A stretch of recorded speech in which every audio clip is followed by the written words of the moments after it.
हर हर महादेव। आज हम आपके सामने एक विशेष सीरीज जो हमने शुरू की है, जिसमें द्वादश ज्योतिर्लिंग का के जो आविर्भाव की जो कथाएं हैं और उसकी जो महिमा है वो आप सुनेंगे। तो आज हम मल्लिका अर्जुन और महाकाल नामक ज्योतिर्लिंग, मल्लिका अर्जुन जो कि 12 ज्योतिर्लिंगों में दूसरा ज्योतिर्लिंग है, जो कि आंध्र प्रदेश में कृष्णा नदी के किनारे श्रीशैल पर्वत पर स्थित है। और महाकाल नामक जो ज्योतिर्लिंग है ये उज्जैन में स्थित है और ये एकमात्र ऐसा शिवलिंग है जो कि दक्षिण मुखी है। तो आइए इनके प्रादुर्भाव की जो कथा है और उसकी महिमा है उसका ध्यान पूर्वक भक्ति पूर्वक श्रवण कीजिए। सूत जी कहते हैं, महर्षियों, अब मैं मल्लिका अर्जुन के प्रादुर्भाव का प्रसंग सुनाता हूँ, जिसे सुनकर बुद्धिमान पुरुष सभी पापों से मुक्त हो जाता है।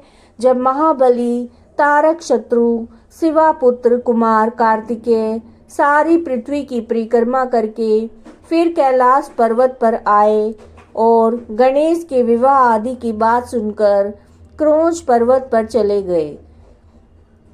पार्वती और शिवजी के वहां जाकर अनुरोध करने पर भी वो नहीं लौटे और वहां से 12 कोस दूर चले गए। तब शिव और पार्वती ज्योतिर्मय स्वरूप धारण करके वहां पर प्रतिष्ठित हो गए। वे दोनों पुत्र स्नेह से आतुर होकर पर्व के दिन अपने पुत्र कुमार को देखने के लिए उनके पास जाया करते हैं। अमावस्या के दिन भगवान शंकर वहां स्वयं जाते हैं और पूर्णिमा के दिन पार्वती जी निश्चय ही वहां पर पदार्पण करती हैं। उसी दिन से लेकर भगवान शिव का जो मल्लिका अर्जुन नामक एक लिंग तीनों लोकों में प्रसिद्ध हुआ, उसमें माता पार्वती और शिव दोनों की ज्योतियां प्रतिष्ठित हैं। मल्लिका का अर्थ होता है पार्वती और अर्जुन शब्द शिव का वाचक है।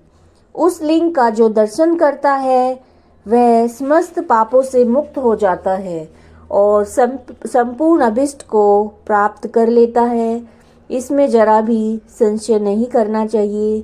इस प्रकार जो मल्लिका अर्जुन नामक द्वितीय ज्योतिर्लिंग का वर्णन किया गया है, जो कि दर्शन मात्र से लोगों के लिए सब प्रकार का सुख देने वाला बताया गया है। ऋषियों ने कहा, प्रभु अब आप विशेष कृपा करके जो तीसरा ज्योतिर्लिंग है उसका भी वर्णन कीजिए। सूत जी ने कहा, ब्राह्मणों, मैं धन्य हूँ, कृतकृत्य हूँ जो आप श्रीमानों का संग मुझे प्राप्त हुआ है। साधु पुरुषों का संग निश्चय ही धन्य है। अतः मैं अपना सौभाग्य समझकर पाप नाशनी परम पावनी दिव्य कथा का वर्णन करता हूँ। तुम लोग आदर पूर्वक सुनो। अवंती नाम से प्रसिद्ध एक रमणीय नगरी है जो समस्त देहधारियों को मोक्ष प्रदान करने वाली है। वो भगवान शिव को बहुत ही प्रिय, परम पुण्यमयी और लोक पावनी है।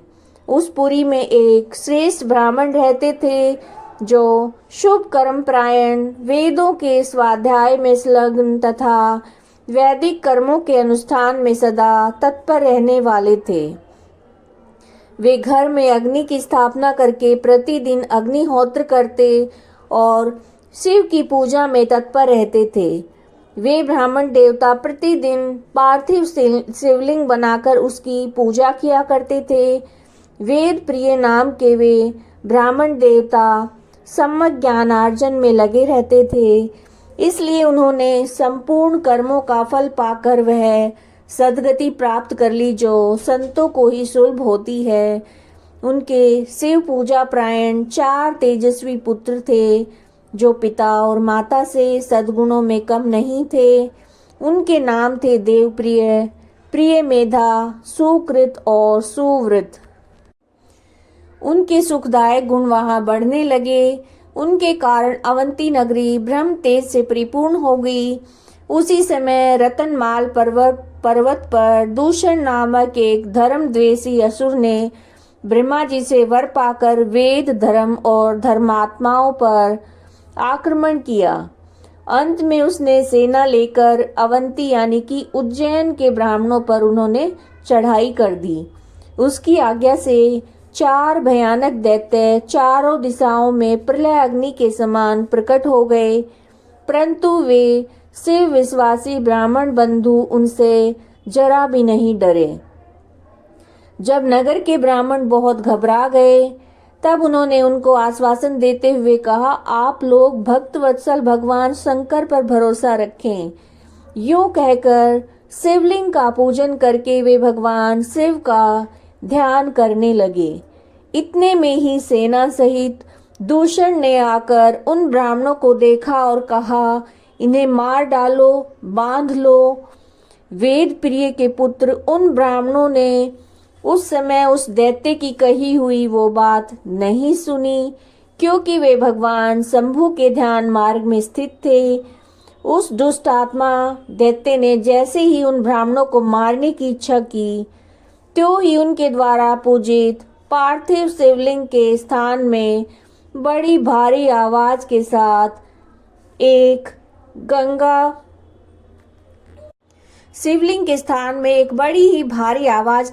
एक गड्ढा प्रकट हो गया। उस गड्ढे से तत्काल ही विकट रूपधारी भगवान शिव प्रकट हो गए, जो महाकाल के नाम से विख्यात हुए। वे दुष्टों के विनाशक और सत्पुरुषों के आश्रयदाता हैं। उन्होंने उन दैत्यों से कहा, अरे खल, मैं तुझ जैसे दुष्टों के लिए महाकाल प्रकट हुआ हूँ। तुम इन ब्राह्मणों के निकट से दूर भाग जाओ। ऐसा कहकर महाकाल शंकर ने सेना सहित दूषण को अपने हुंकार मात्र से तत्काल ही भस्म कर दिया। कुछ सेना उनके द्वारा मारी गई और कुछ भाग खड़ी हुई। परमात्मा शिव ने दूषण का वध कर डाला।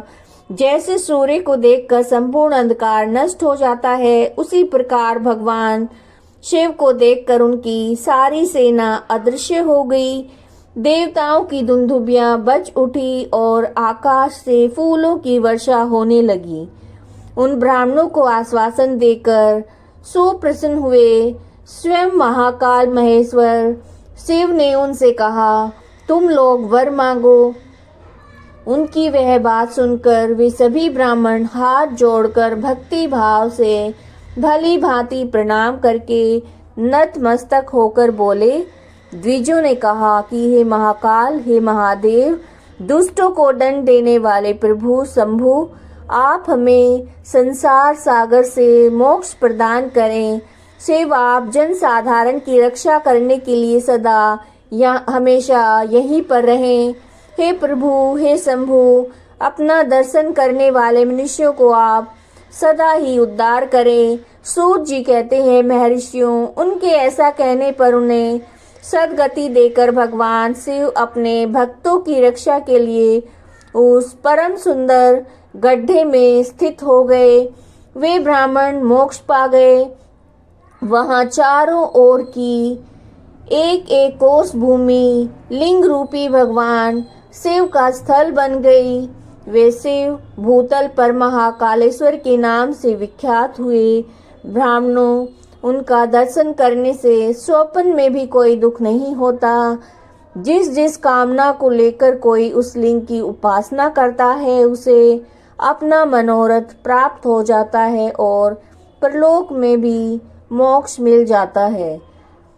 तो ये द्वादश ज्योतिर्लिंग में जो दूसरे और तीसरे शिवलिंग की कथा आपने सुनी, उसकी महिमा का आपने श्रवण किया।